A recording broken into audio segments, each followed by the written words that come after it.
Bismillahirrahmanirrahim. Assalamualaikum warahmatullahi wabarakatuh. Perkenalkan, nama saya Maisar, NPM 0319010191. Di sini saya akan menjelaskan tentang pengertian data. Data merupakan bahan baku dari informasi. Data bisa saja berbentuk angka, huruf, gambar, suara, suatu keadaan, berbentuk simbol, dan lainnya. Terus, jenis-jenis data berdasarkan sifatnya. Menurut sifatnya, data dapat digolongkan menjadi dua jenis, yaitu data kuantitatif dan data kualitatif. Yang pertama, data kualitatif. Data kualitatif adalah data yang disajikan dalam bentuk kata-kata atau tulisan, gambar, video yang memiliki makna. Terus berikutnya, data kuantitatif. Data kuantitatif adalah data yang disajikan dalam bentuk bilangan angka sehingga data kuantitatif diolah secara statistik. Terus, jenis-jenis data berdasarkan sumbernya itu terbagi menjadi dua, data internal dan data eksternal. Data internal adalah data yang menggambarkan situasi dan kondisi diam suatu organisasi secara internal.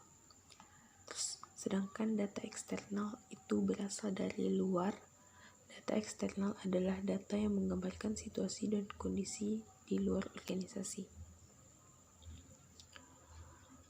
Kemudian jenis-jenis data menurut cara memperolehnya itu terbagi menjadi dua, itu data primer dan data sekunder.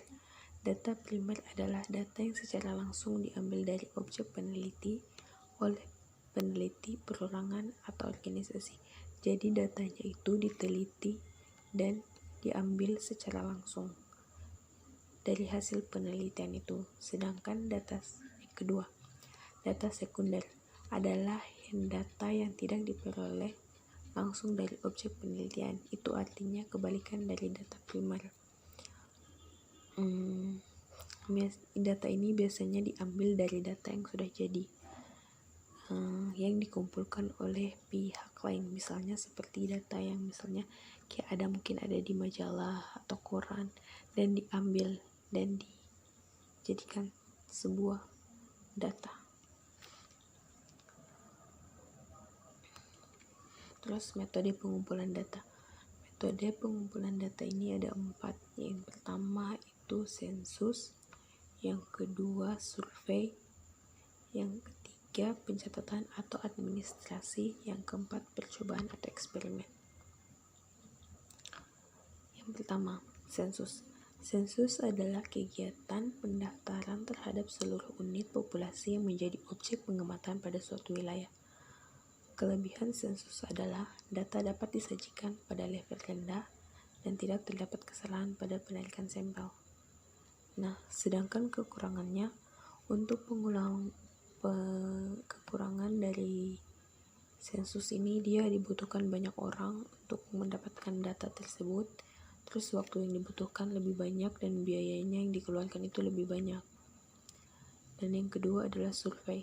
Survei ini adalah kebalikan dari sensus. Sensus adalah pendataan yang dilakukan terhadap sampel yang menjadi objek pengamatan suatu wilayah. Itu kelebihan survei, itu dia jumlah petugas yang dibutuhkan untuk mencari data, mengambil datanya itu lebih sedikit, dan waktu pelaksanaannya itu lebih sedikit atau lebih cepat, dan biaya yang dibutuhkan itu lebih murah. Terus kekurangan survei itu data yang disajikan itu tidak sampai di level rendahnya. Terus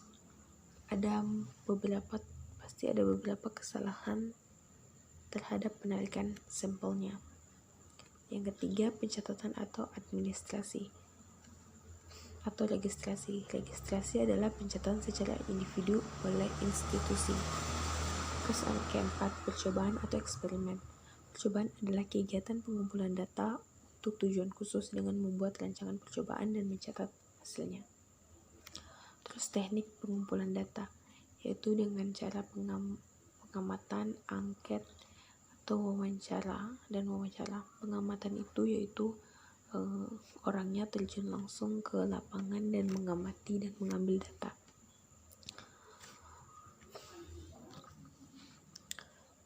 Yang kedua, kuesioner atau angket. Itu dia seperti kuis, seperti yang kita tahu kuesioner itu seperti sebuah kuis.